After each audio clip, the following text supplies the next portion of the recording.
ये कानून कैरेक्टर की बात करता है। हमारे दल की ओर से हमने भी इंटरवेंशन फाइल किया है और कुछ अदालतें जो अपने अधिकार क्षेत्र का उल्लंघन कर रही हैं उनको कड़ी नसीहत देंगे।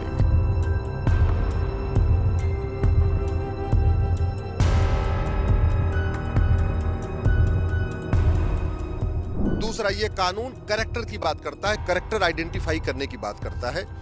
कैरेक्टर कभी दिखता नहीं है, कैरेक्टर के लिए बाकायदा जांच करना पड़ता है। मैं उदाहरण देता हूं, मैं इस समय सुप्रीम कोर्ट में खड़ा हूं और काली कोट पहन रखा है तो मैं वकील जैसा दिख रहा हूं। मैं अगर हॉस्पिटल में जाके सफेद कोट पहन लूं तो मैं डॉक्टर जैसा दिखूंगा। मैं पुलिस लाइन में जाके खाकी वर्दी पहन लूंगा तो मैं इंस्पेक्टर या कप्तान जैसा दिखूंगा। लेकिन मेरा कैरेक्टर क्या है ये जांचने के लिए बाकायदा सर्वे करना पड़ेगा, इन्वेस्टिगेशन करना पड़ेगा। हमारा ये कहना है, चूंकि ये कानून कैरेक्टर की बात करता है और कैरेक्टर ऊपर से दिख नहीं सकता, कैरेक्टर ऊपर देख के नहीं पता चल सकता, कैरेक्टर के लिए जांच करना पड़ेगा। इसलिए जो भी विवादित स्थान है उसका बाकायदा सर्वे होना चाहिए, उसकी जांच होनी चाहिए। अब आजकल बहुत टेक्नोलॉजी आ चुकी है, उसको यूज होना चाहिए। एक बात याद रखिए, ये मामला हिंदू और मुस्लिम का नहीं है। मैं याद करता हूं 1991 जब प्लेसेस ऑफ वर्शिप एक्ट दोनों सदनों से विधिवत पारित होके इस देश का कानून बना था।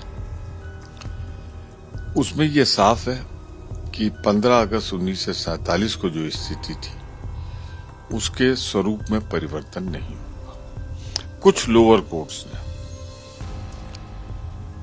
कुछ जो फैसले दिए हैं वो लगते हैं वर्शिप एक्ट के प्राविधानों के दिशा निर्देशों के खिलाफ। ऐसी परिस्थिति में हमें देखना चाहिए कि सर्वोच्च न्यायालय अपने उस कानून को जिसको चुनौती दी गई थी और उसे माना स्वीकार किया है, मुझे पूरी आशा है कि वो उसे उसी रूप में स्वीकार करेंगे और कुछ अदालतें जो अपने अधिकार क्षेत्र का उल्लंघन कर रही हैं उनको कड़ी नसीहत देंगे। माननीय न्यायालय जो विचार करे और जो निर्णय दे वो तो सर्वमान्य और सर्व स्वीकार्य है, लेकिन माननीय न्यायालय के द्वारा ही इस पर टिप्पणियां हुई हैं और उन टिप्पणियों में पुरातत्व संरक्षित इमारतों में सर्वे पर किसी प्रकार के प्रतिबंध की बात नहीं कही गई है। मैं समझता हूं कि एक बार जो न्यायालय ने टिप्पणी करी है उस टिप्पणी का जो प्रभाव है वो निश्चित रूप में उसको उस संज्ञान में माननीय न्यायालय जरूर लेगा और न्यायालय सर्वोपरि है। इंतजार करें क्या माननीय सर्वोच्च न्यायालय कहते हैं, क्योंकि माननीय सर्वोच्च न्यायालय के हाल के दिनों की टिप्पणियां बहुत सुखद हैं। इस देश को फिर से अनस्टेबिलिटी में, सामाजिक सौहार्द बिगाड़ने में नहीं लगना चाहिए। हमारे दल की ओर से हमने भी इंटरवेंशन फाइल किया है प्लेसेस ऑफ वर्शिप एक्ट को लेकर के और हम इंतजार कर रहे हैं।